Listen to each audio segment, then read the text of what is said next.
Hello and welcome to another edition of Pulp Picks. My name is Patrick. I'm Fritz. And we're here to give you this week's reading recommendations on New Comic Book Day. So every Wednesday, all the publishers have again gotten on the same page and decided this is when our new issues are going to come out. And so Mondays and Tuesdays are a mad rush to get everything checked in and set aside for all of our people who have subscriptions. Mm-hmm. And then Wednesday morning, we get up at the crack of dawn and read so that we can come and do these videos for people.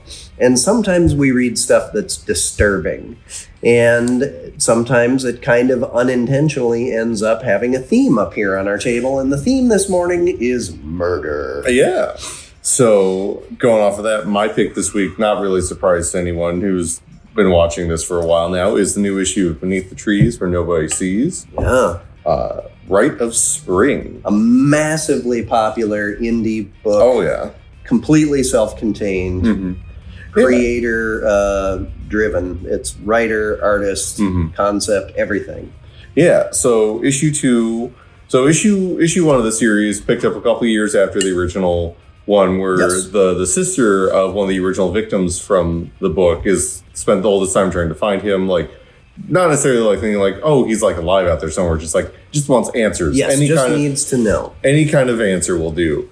And at the end, like ends up coming to town here, like she gets this like cryptic message and runs into Sam, who's just like, oh, I sent this to you. And just like, why would she be like trying to like tell someone like she doesn't straight up tell her like, oh, I'm the one who killed your brother. Right, yeah. But like she's like it's still like, why would you invite like the family member of one of your victims to your like hometown? Because like the whole thing is just like, I never do anything in town. You don't is Yeah. I know the phrase that you're thinking of, but like, yeah. So this issue we kind of backtrack a little, and we get to see kind of like what's been going on with Sam, like just prior to these events, like what's life like in town now? How's everyone been getting along since all the murders a couple years back with her and Nigel and everything?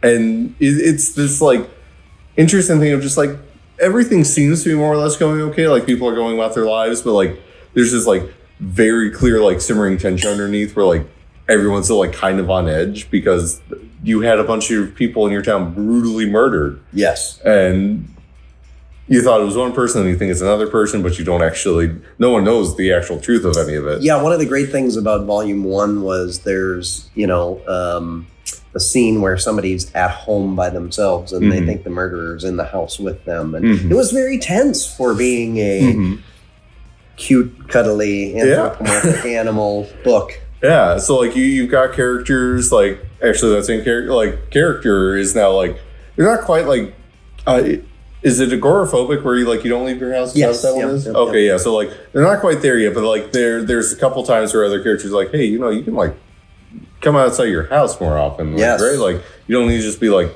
holed up in here all the time. Yeah, you don't have to be Emily Dickinson. Yeah. Yeah. And then there's like some of them are just trying to like go about their work, trying to just live life. Others are much more traumatized by events, understandably.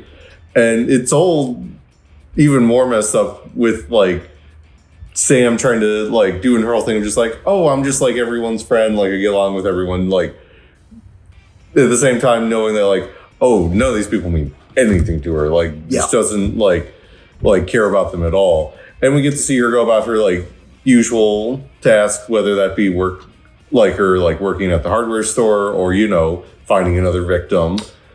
And it's like there's this certain like level of just like even she's kind of like, okay, we've just kind of been doing this, like I've got to like maybe kind of like figure something else out in life, change it up a little. Yeah, like it's like, and where that comes back into what we had with the sister in the previous issue is the advent of the internet. She starts to become aware of like, oh, like true crime circles, like where the town is pretty popular because, well, there were a bunch of people murdered there. Right, yeah. And there was like the whole thing of just like her being like framed for stuff. And like, so she's like, it's not clear what, but she's definitely like, this has sparked some kind of idea in her head. And obviously this isn't going to go well for anyone involved. Right. But and on top of all that, we kind of like actually started to get an idea of like some of her past too. Like we got some of that in the original run, but now, like, especially with like the tease for the cover for the next issue, going to kind of see how the monster got made maybe here. Like there's definitely something else going on in the background that we're not really aware of, and how that might juxtapose against like some other characters, the trials that they're going through, kind of dealing with everything. It's very much a book where you're starting to see like certain like pieces of the puzzle like come together. Yeah.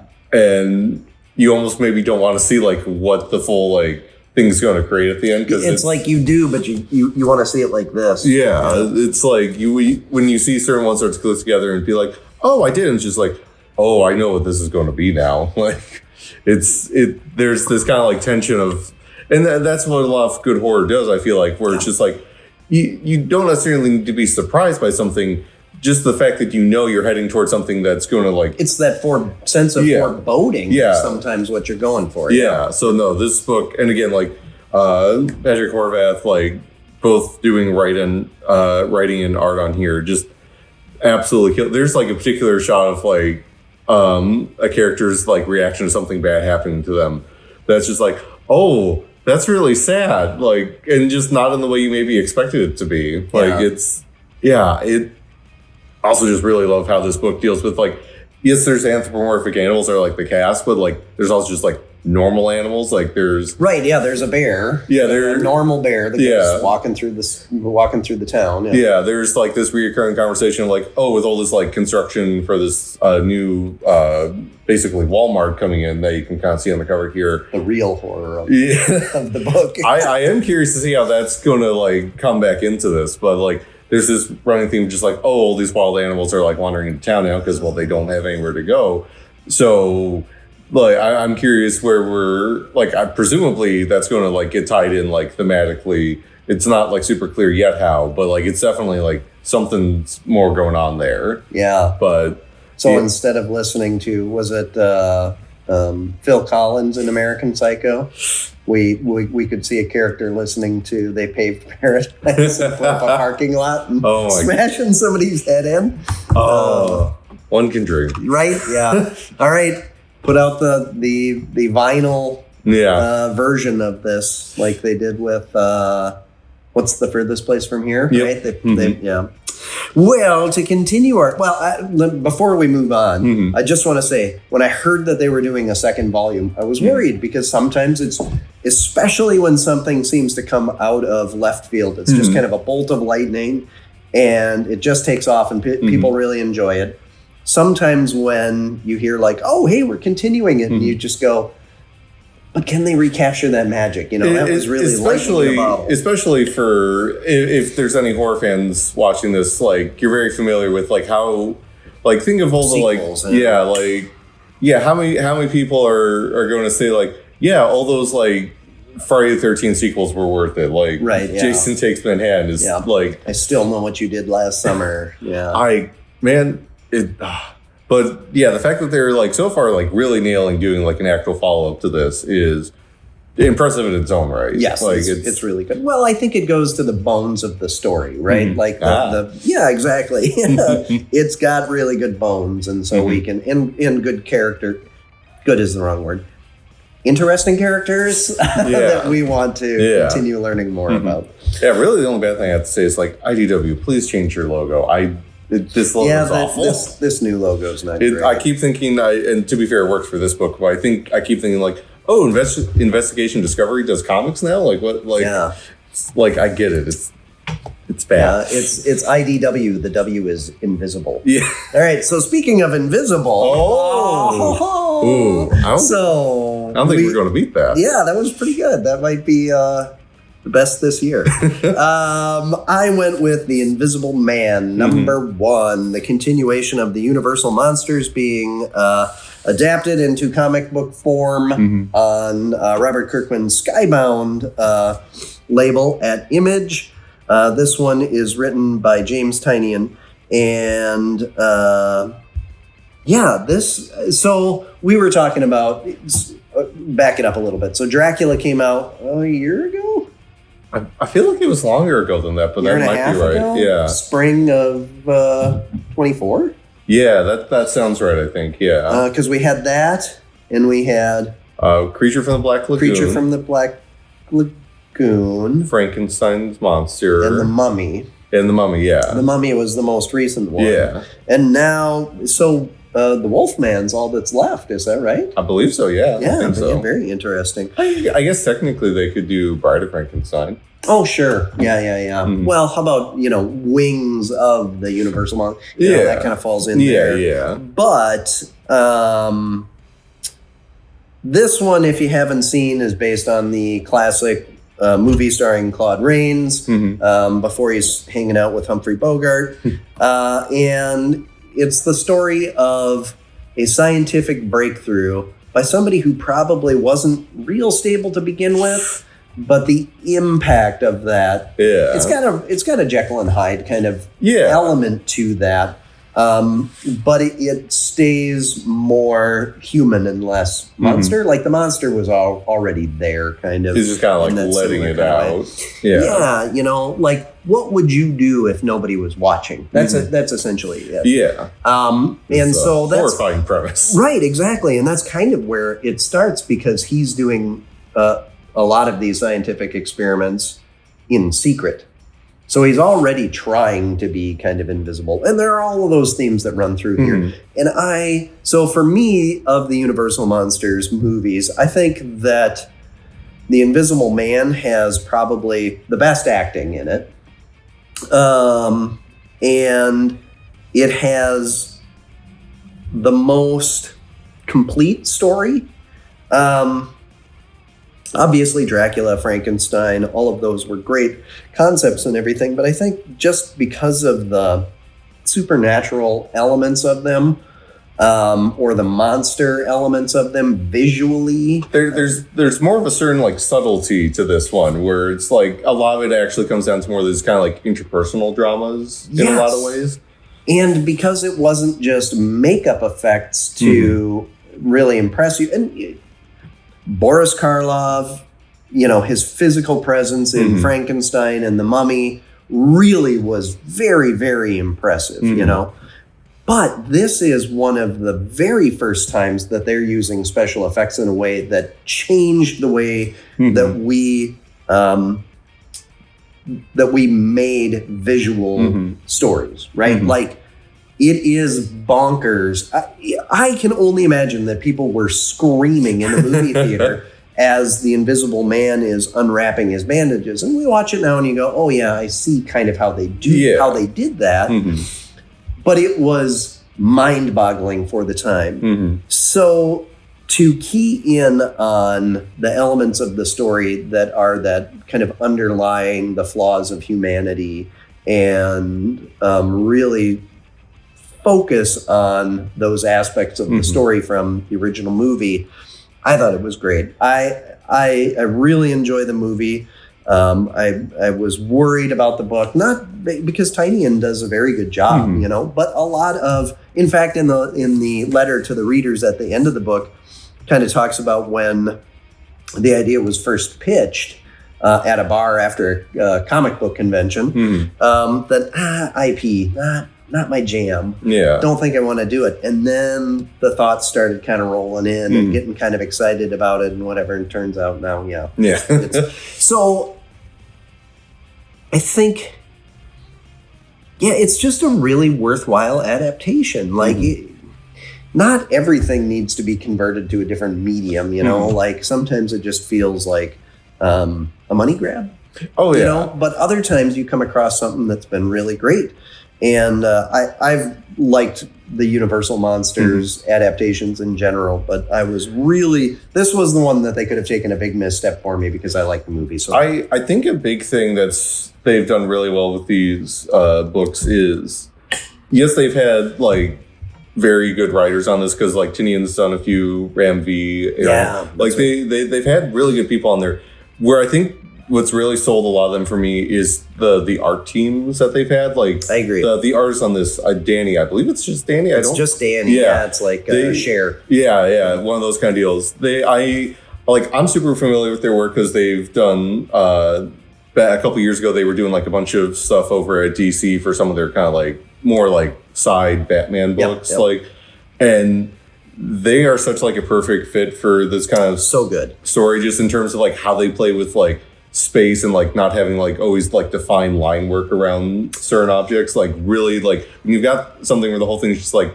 someone who's not like entirely there, that's a really good thing to like play with. Yeah, you know, it reminds me of the way that a palette knife is used on oil paintings, right? To get some rough, blocky kind of color spaces on there. Here, a lot of it's with, you know, the blacks, the shadows in here, but it's super cool. And anybody who watches the videos know that I like that kind of Phil Hester kind of, right? It's got kind of a Phil Hester kind of vibe. Like I can, like, it's like very much his own thing, but it's like of that same kind of like school. Of, the Mike really, Mignola, Phil Hester. Very much looking like, how does like a shape like... Like, playing more with shape than line. Yeah, absolutely. Yeah, so good. I highly recommend.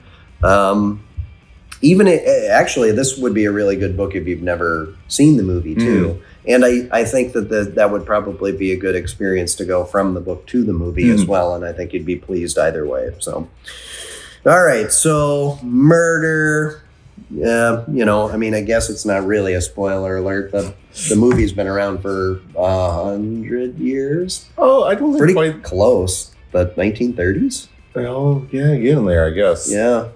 Oh man, we're almost into because I think it was a good 10 or 15 years between this and Casablanca for Claude Rains. So I think you might be right. I think I might. But anyway, somebody will correct me. So now we go to our next book, which also involves murder. Yes, but this one is a murder mystery. Yes. It's Imperial War, Planet She-Hulk. So we talked about this last week with the new issue of Imperial. So the main book's going to like be on like a slight hiatus because we've got these one-shots kind of like touching in with like certain characters that we've had throughout the run so far. And this one, we've got She-Hulk. She's been hanging out on... is it Sakaar and Nova or Nova Sakaar is the name of the planet? It's going to bug me if I don't look it up. Yeah. Sakaar and Nevu? Nevu, yeah. Yeah, Sakaar and Nevu. So she's been hanging out there while Bruce and Amadeus are going off to like investigate like, hey, why is my son dead? Right. So she's been hanging out there trying to keep the peace and everything because it's a planet full of mostly people who like to kill each other. So obviously not exactly an easy job. Yeah. When she discovers like, oh, hey, someone killed like, I believe he's supposed to be like the Grand Vizier, basically. Yeah. So basically, the political advisor to the former emperor. And that would not normally be a bad thing, but she's been tasked with keeping the peace for 5 days. Yeah. Which should, in theory, be easier because that's the custom after a king dies. Yeah. But again, everyone's just wanting to pick fights, so she's constantly having to stop fights. She's got a big old sword here to help her stop those fights. I do love that people have been pointing out, like, the lessons of Absolute Wonder Woman are being disseminated throughout the book. Like, people are using, like, big swords. Always a good call. It's different, though, because this one's rounded on the end, like a butter knife. Yeah. Yeah, but so she's investigating. She quickly discovers, like, oh, there's only, like, a certain number of people who like it could be like the only people that like the palaces have like automatic defenses against. So like trying to figure that out. And the whole time you're getting like your typical like she's breaking the fourth wall. There's a couple like bits where she like just straight up like grabs like the panel like bar. And it's super fun. It gives you kind of like a quick lowdown if you're not familiar with like She-Hulk's whole deal. Just got like getting you up to date. Like, oh yeah, like I got the blood transfusion, been a lawyer, like all that jazz. Yep. And it's just, the book is, despite the somewhat dark subject matter she's going to deal with, like very playful about it. But like, I really thought that they caught the voice of Jennifer very, very well. And I also liked that they added in elements like what the atmospheric conditions of the planet are doing. No, like I love how on like every level, she's like, I hate it here. I don't want to be on Sakaar anymore. I'm just going to be so happy when Bruce gets back and I get to go home. And maybe that's not exactly how it's going to work out for her. But yes, it's something called foreshadowing. Yeah. So this is, I walked in and said, Agatha Christie in space. That is actually, exactly what's going on here. But it is such a fun ride. And it's a fun ride because Jennifer Walters is one of the most likable, fun, enjoyable characters to read in the Marvel Universe when you get it done properly. Oh, yeah. And they've been doing a very good job recently. Just in general, the Rainbow Rowell series, right? Am I remembering that correctly? Yeah. And then the Tamaki run a number of years ago. What was that? Probably about 6 or 7 years ago now. Yeah, about that. It was Gray She-Hulk, and there was kind of a mystery going on in that one too. And and I like how she kind of lets us into her personal life and her personal thoughts a bit. It's really, like I love there's endearing. There's this great bit where like she almost just kind of like starts like rambling off topic in her head about like the whole situation going on. And she's like, wait, no, gotta focus, right? Yep. That's right. This isn't what you came here for. Yeah, you came here for. Yeah, like it's a very fun kind of like banter with the reader. Yeah. And part of what makes me super happy about that is, I believe we talked about this last time, is so each of these one-shots is also setting up for a new ongoing book coming out of Imperial. Correct. In fact, you can get signed up for the new Planet She-Hulk book and the new Nova Centurion book coming out in November now. Do it! And part of what's exciting about that is, so all the writers who are doing the one-shots seem to be like also doing the new ongoings coming out of it, at least so far. Yep. So like they're co-written with Jonathan Hickman because he's doing Imperial, but got Stephanie Phillips is the writer on here, and she's going to be doing the new She-Hulk book. Yep. I am sad that Emilio Lizo, the artist on here, isn't going to be coming with, but we're getting Aaron Cooter, so I'm super excited to see him do space stuff, because his art on him and Jerry Dugan's Guardians run was absolutely really good, fantastic. Yeah. So him doing space stuff is very welcome. But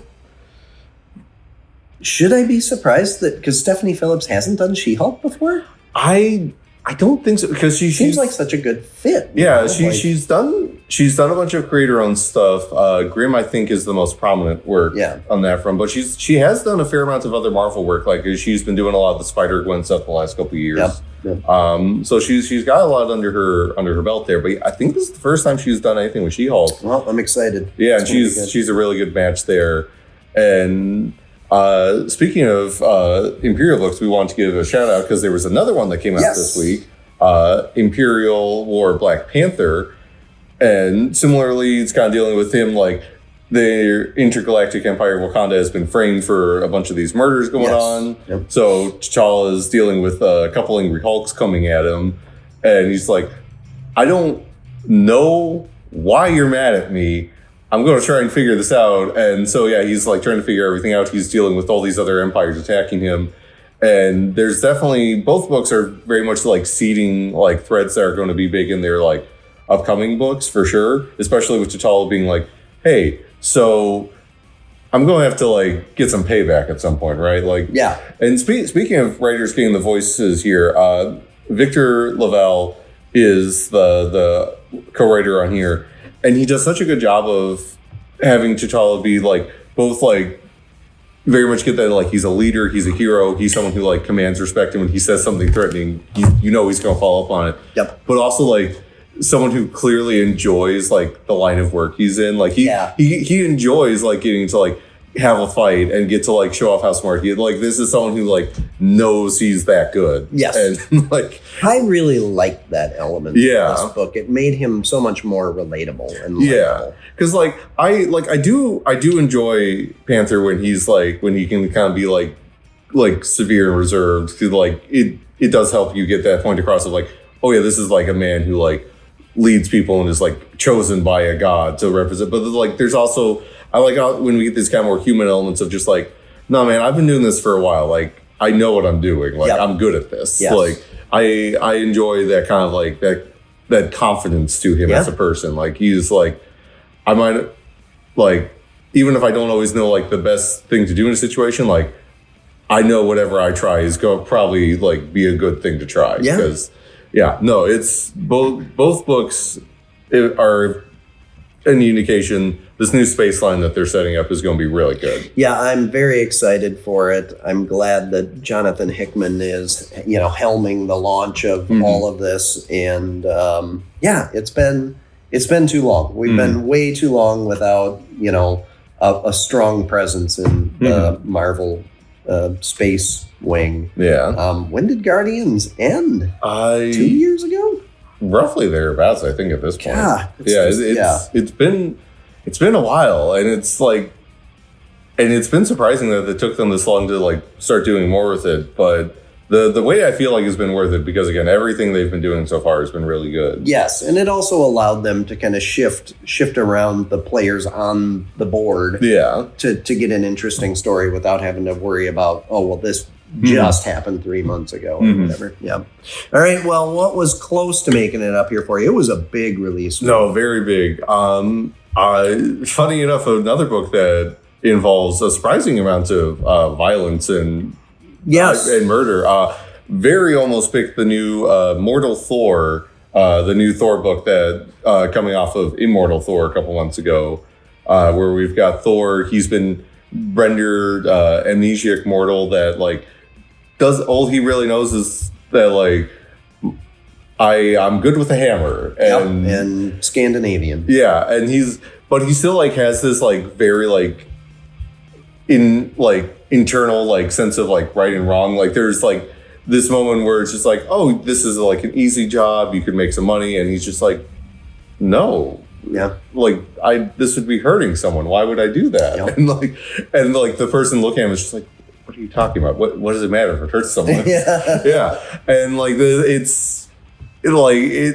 I really don't know where they're going with this because it's got a very different vibe because it's still Al Ewing writing it. Yes. But Pascal Ferry is on for art. Yes. And they did the art on one of my previous, and Ewing also talks about this, one of my previous favorite Thor runs from when Matt Fraction was doing it. Yes. Like 15 years ago now? God, don't say that. No. Yeah, it was coming back out of Secret Invasion, right? Coming out of Siege, actually. Oh, that's right. Yeah. Yes. Yeah, but Copial. Yeah, and so having Fury on the book, like he does a really good job of just simultaneously selling the like more mundane elements, but like the little moments where it does kind of get a little more like fantastical or over the top, really like bringing that to it. And very easily could have been up here instead of beneath the trees, but I had to make a call, and I'm not sad about the call I made, but there's definitely an alternate universe where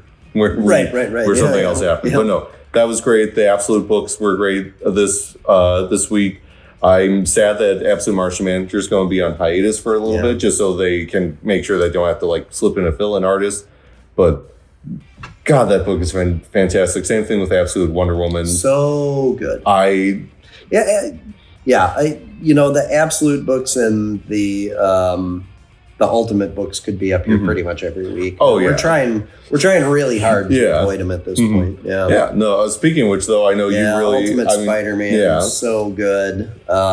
Yes, Absolute Wonder Woman, great. Void Rivals, that continues to be good. Are we getting to Unity? Is it finally happening? And if so, is that a good thing? It seems like no one's having fun with it, except maybe one person seems to be enjoying it, but. Yeah, I did really like oh God, that's weird. They've all got Energon ports on their heads. What is happening? Oh yeah, because it's like, oh yeah, no, he wouldn't know about that. Right. Like, yeah. But no, that, and again, the fact that they're making giving pathos to the Skuxoid of all people is still so bizarre, but it's working. I don't know how. Yeah.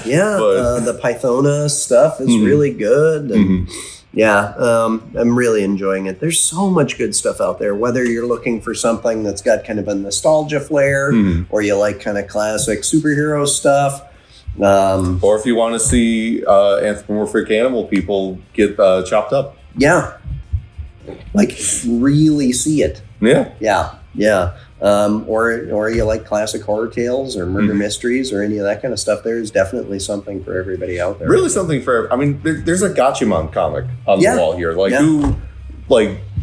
what's even happening? Like,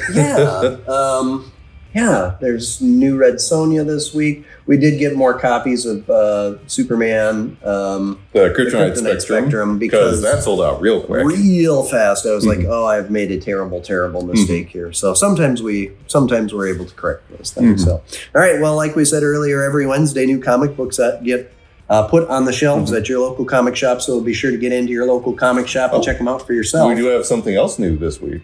Oh, what's the something? Oh, yes, the merch. Yeah, I forgot to take mine home last night.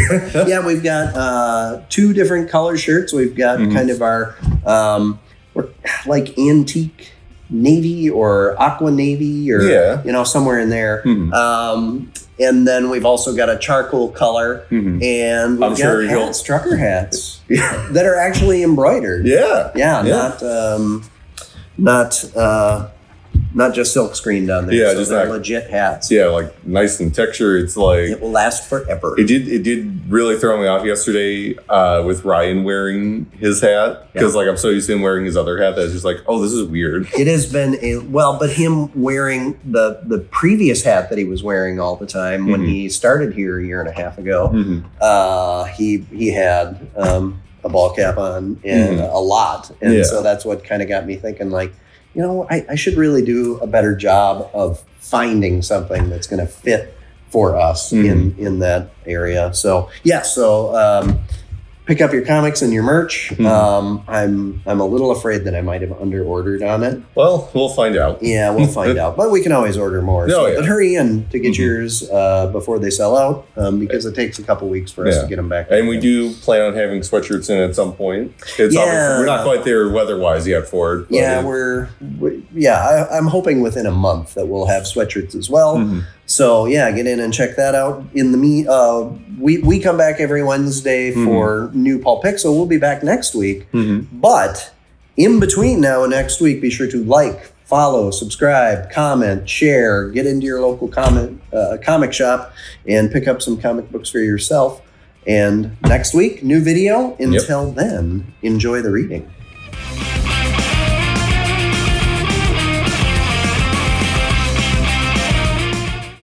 I love Mortal Thor. Man gets his head caved in.